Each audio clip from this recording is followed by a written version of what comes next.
Hello, everybody. Welcome back to the Sporting Blizzard podcast. Today, we are going to be talking about some baseball, and we're not going to waste any time. We're jumping right into it. First things first, I want to give a big congratulations to J.D. Martinez, first Red Sox in history to hit 25 home runs before the end of June. That is insane, considering where he started off his career, cut by the Astros, to kind of rebuilding himself in Detroit. And that's not a hitter's ballpark. That's probably why these numbers are just coming out of nowhere. Even though he is a very good hitter, we knew that in Detroit, just not as well as we thought. Boston, Detroit, two different ballparks, but we kind of got a hint of that in Arizona when he was playing. So overall, you can see it coming if you watched enough of his Arizona games last year. But if you only watch Detroit, this kind of takes you by surprise. But I want to give big congratulations to JD Martinez. He's kind of rebuilt himself and has his name in the MVP race. I don't think he'll win it. I think it'll go to Mike Trout, but still, big congratulations to JD Martinez there. But let's talk about some other MLB things. I have the AL wildcard picture right here, and I'm just looking directly at it. We have currently the Boston Red Sox at the first seed. Now that's good. They might not maintain it. They're only a half game above the Yankees. That's not good. You'd want a bit more space from a team built like the Yankees. But the second seed would be the Astros, who you can argue is going to have a better matchup if this remains the course, based off record-wise.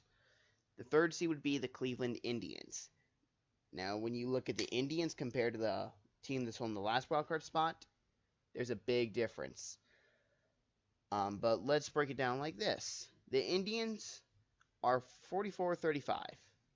The Astros are 54-28. Those two would meet round one. Those are two divisional winners. The AL Central is lacking competition. It's lacking it bad. And you're going to look at the AL wildcard, you're going to hear the Yankees with a 52-26 record. That's the first team. 52-26, that's not a team you want to mess with. The Seattle Mariners are the last wildcard spot. Currently, they have a 50-31 record. They have been in a bit of a slump recently, but their bullpen has been outstanding throughout the course of the year. And then I also want to bring up run differential. The Astros are right now 174 above total runs. They have scored 174 more runs than they've given up. That's very impressive. The Red Sox they have scored 123 plus. They have scored 123 more runs. The Cleveland Indians have scored 61 plus. Only 61 more total runs than their opponents.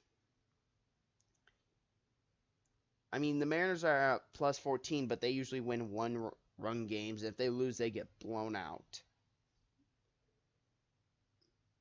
And if you want to know the team that's doing the worst right now in that area, in the AL, it's currently the Kansas City Royals sitting at a negative 152. They need to rebuild, and they're going that direction. I expect to see Mike Moustakas getting traded, maybe Alex Gordon as well. They're going to move a lot of their guys out. Maybe Whit Merrifield. We'll see. But then we're going to come to the National League. Bit of a drop-off record-wise, you could say. But it's overall a lot closer race for the final wildcard spot. The East leaders, the Atlanta Braves, 45-34 record. Not bad. They've kind of fallen off a bit. They have a series upcoming with St. Louis. Maybe not the team you want to go against. That can kind of expose your weaknesses a bit better than anyone else in the National League. Milwaukee sitting at a 46-33 record. They are currently the number one seed in the National League. The Arizona Diamondbacks sitting at a 46-34 record. They are the 2 seed. I believe they can tie the Brewers today currently because they are playing the Miami Marlins right now. But overall, out of those teams, it's hard to pick who would do better if it came down to one of those three to go to the World Series. I'd pick the Diamondbacks due to experience, but that's it. And then the wildcard spots. Now, the wildcard game might arguably be really good. Probably the best wildcard game we have had for matchup-wise since the wildcard started. Because it would be the Chicago Cubs against the LA Dodgers. The World Series winning team from a couple of years ago versus the team that came second place last year. I think it'd be a very fun matchup, and I kind of hope it stays that way. And run differential, they're all kind of globbed in the same area. It's not like the AL where it's kind of a bit more all over the place up top. The Braves have the second best, but best among divisional leaders with 70 plus. Diamondbacks have second best for divisional leaders with a 61 plus.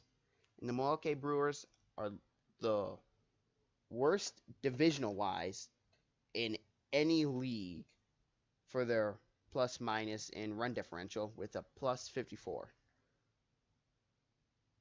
And the Cubs are currently the best team in the National League with a plus 83, which who knows, they might be able to retake the division. It's completely possible, and there's plenty of season left. The Marlins could considerably actually make a push if they wanted to make the playoffs. Everything's still up in the air. And then the Dodgers with a plus 59. They have struggled at home a bit more than it looks like on the road. That might be a key thing to look at if they're struggling at home later in the year. But this is how close the NL wildcard is looking at. You got the Philadelphia Phillies at a half game back. The St. Louis Cardinals with a full game back. The Washington Nationals, who would have thought they wouldn't be the divisional leaders of the East, with a game and a half back. The San Francisco Giants are 2 games back. The Colorado Rockies are 5.5 games back. Pittsburgh Pirates are 5.5 games back. And then it dips off to 9 games back for the Padres, 9.5 for the Reds, 10.5 for the Mets.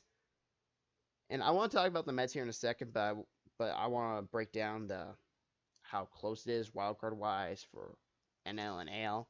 And you have the Miami Marlins 12 games back.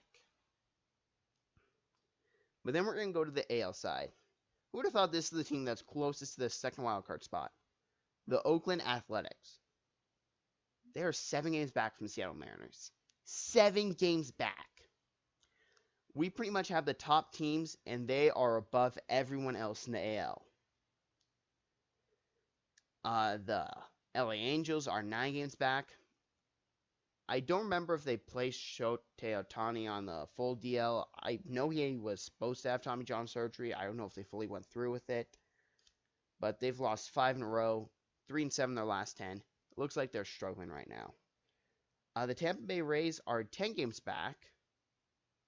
I mean, they're starting to turn it up, but Rays kind of are in a bit of a rough situation. The Toronto Blue Jays, who need to sell all their assets upcoming trade deadline, are 12.5 games back. The Twins are 13.5. The Tigers are 14. The Texas Rangers are 14.5. And the Chicago White Sox are 21 games back of the second wildcard spot. But it gets worse. The Kansas City Royals are 24.5 game back from the Seattle Mariners. And the Baltimore Orioles, who play Seattle tonight, so it can get worse, are 26 games back. They need to trade Manny Machado before they lose him for nothing. They need to get rid of him. And this is not saying that Machado's not doing anything. He's doing everything for the Orioles. No one else can do a thing. But I want to talk about the Mets, though. They had such a great start to the year. It looked like they could actually legit win the East. Then it just fell apart. I want to ask what happened, Mets fans, because I have no idea. I do not follow the Mets, but when you just look and it's just falling apart, like last night against Pittsburgh, you were up 3-1, top the ninth, bases loaded, no outs.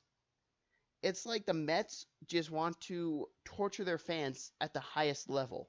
So if there are any Mets fans that watch this, please tell me what went wrong, because I have no idea.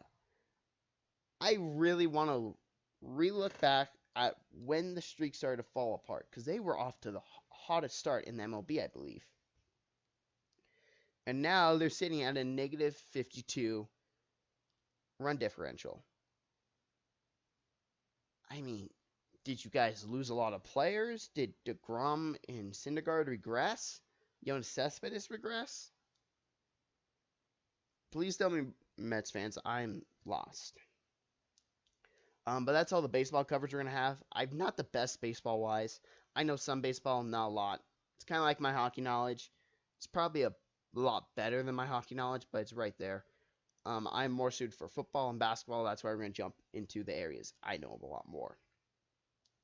So I saw this article that the NBA might be upping the age limit to enter the NBA draft at 20 years old. I love it.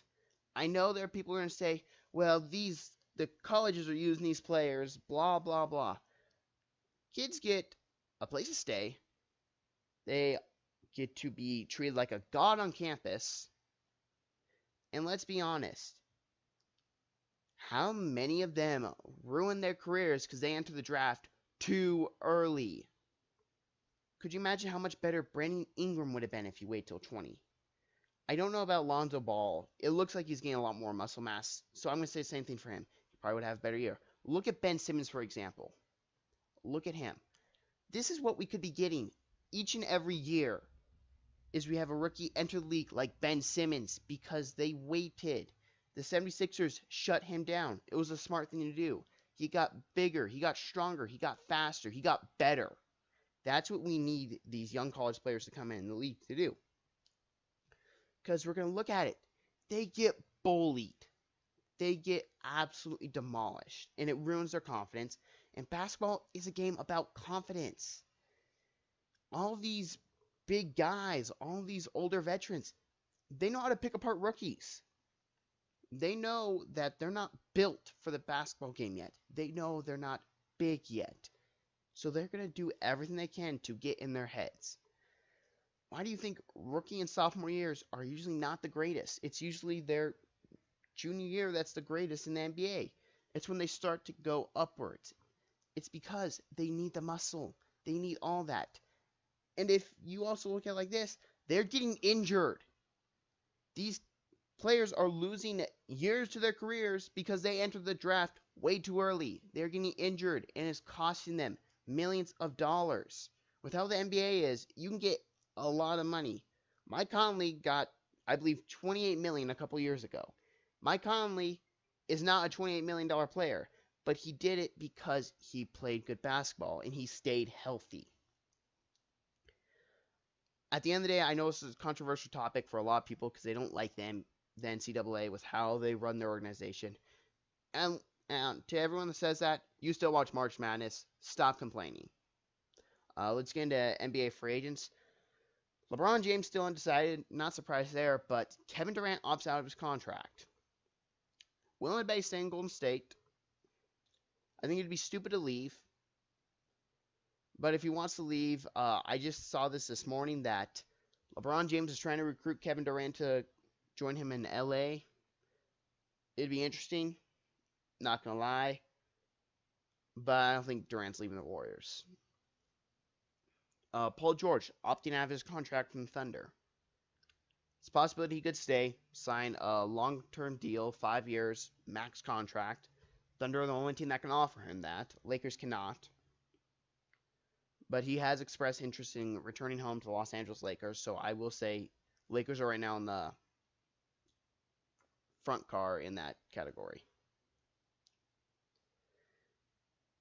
And overall, I mean, those are the marquee free agents. I mean, there's DeMarcus Cousins. DeMarcus Cousins, we don't know anything about. He's got an Achilles injury. His Achilles injury is going to cost him a lot of money. Case in point, health for players. But he's a big man. I'm not overpaying a 7-footer with Achilles injury. Now, I know he's good. But if I was Cousins, well, hang on. If I was Cousins, I'm trying to sign a long-term deal. If I'm a GM, I'm offering him a 1-year prove-it deal. Because I'm unsure about it. I do think Dallas Mavericks will try to overpay for him. Mark Cuban, I think, hates the word tanking, and it killed him last year when he had to say it. So I do expect them to try to go in to try to win this year. It's not like the Mavericks are lacking talent. They got Luka Doncic, who I'm not high on, but will be at least an average player at worst. Dennis Smith Jr., who does look really good. And you can add a DeMarcus Cousins. Cousins regains his former form, I can see a playoff team. It's going to be harder in the West. You got competition with the Nuggets and the Timberwolves. The Jazz don't look like they're going to lose their grip. They look fine at 4 until Mitchell really begins to grow more. And the Clippers, I don't know about. Spurs, they could be falling off here if they trade Kawhi, which I saw could be to Los Angeles Lakers or Boston Celtics, with 5 other teams have also been intrigued and contact Spurs. Their names are just yet to be released. That's all the NBA things we're going to talk about. Now we're going to talk into the NFL Top 100 list. I hate this list. I hate it every year. It's people voting for their friends. Let's not sell it short. It's people voting for his friends. J.J. Watt should not be on the list. I love J.J. He should not. Aaron Rodgers should not be on the list. Carson Wentz should not be at 3. And I know you can say he was going to win MVP. I say have him on the list, just not 3. He didn't finish the year. He didn't stay fully healthy. And there's so many other players. Alex Smith. Now, this might come as a surprise to people, but Alex Smith would be in my top 10 personally. And you're going to say, he's a game manager. He's an elite quarterback. Let's not cut it short. He's elite. He wins you football games. Tell me how that's not elite. And you're going to say, he lost to the Titans. The refs cost him that game. And the play call in that second half was horrendous.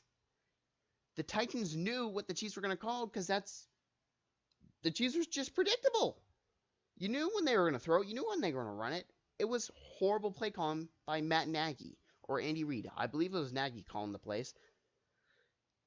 And let's not forget that botched call for Marcus Mariota's fumble. Chiefs recover that. Game over. And it was a fun game to watch Titans come back, of course. But let's not sell Alex Smith short. This dude has 1 in KC. He's 1 in San Francisco. I expect him to win in Washington. I expect the Redskins to be in the playoffs this upcoming year. I expect them to have a great shot at winning the division title. And you're going to say, oh, the Eagles are going to repeat. It's no problem. The Redskins had a lot of injuries. They had a lot of injuries last year. They had practically scabs on their offensive line last year. The Redskins will be a competitive team this year, and they will be up there for one of the most surprising teams for a lot of people. A lot of people are expecting the Redskins 8-8, 7-9. I'm expecting 11-5, 12-4. That's what I expect out of the Redskins this year. And I do expect them to mostly be, they're right now my favorite to win the NFC East. And another guy I was not too satisfied being left off the top 100 list, and it's not like he was that far off. And it's not like I would have him that high up, but Marvin Jones. Can you honestly tell me why we don't have Marvin Jones on this list? He had a very good year. He's a reliable target. I mean, if it's evident that the NFL Top 100 list is from the players, they vote for their friends. Personally, I'd rather see the coaches vote. I think that's way more entertaining. We get an inside mind of what coaches, GMs, scouts think. That's what I would like to see the NFL Top 100 list be. I'd like it to be the front office. Because everyone is an armchair GM. I am that at times. Everyone is. Everyone's got their players they prefer, they think is going to be good. NFL Draft's evident with how everyone argues about which player and what they're going to be. I like Sam Darnold. I know a lot of people like Baker Mayfield. Some people like Josh Allen. Some people like Josh Rosen. That's just how it went. But we can actually get an inside mind of what these GMs, scouts, coaches think about these players. And maybe, yeah, have these players come on and just talk about, oh, they do this right and all that. But let's not have them vote. They vote for their friends, and I don't blame them. You vote for your friends because you want to see your friends succeed. But there's a bias factor, and it kind of brings out to a crappy list. And at the end of the day, the NFL is right now the #1 sport in America, so they can get away with this. But for the diehard fans that kind of know this a bit more, kind of look at it sideways. I mean, Le'Veon Bell should not have been a top 10 player last year. I don't think he should have. He was a very good player. I'm saying top 20, maybe at the end of the top 10. But can you tell me why Calais Campbell wasn't in the top 10? Can you tell me why Aaron Donald wasn't the #2 player right behind Tom Brady? Can you tell me why Jalen Ramsey wasn't in the top 10? Can you tell me all these different things? You can't. It's because they're biased. I mean, it's going to be biased for the offense side, of course, because offense is going to bring in ratings. And you're also going to vote for your friends. Offense is going to be at the top of the list because it brings in ratings. Unless you have a big name like J.J. Watt, who got on the list even though he was injured for most of the year. He's one of the few defensive guys that bring in ratings. Aaron Donald was the second best player last year. There's no doubt about it. That dude stuffed every rushing attack. He did everything extremely good. It's not well. It's not like, oh yeah, he did this. He did it well enough to the point that he might be the highest paid defensive player in the league. He might get paid more than Todd Gurley and Jared Goff. Offense players on his team that are more fancy well known because they play offense, but Aaron Donald is the best player on the Rams, and everyone in the NFC West knows that. I know Seahawks fans know it. I know Cardinals fans know it. Niners fans should know it. But Rams fans, when you watch him play, if you have been watching him since his rookie year, you know he is the best player on your team, hands down.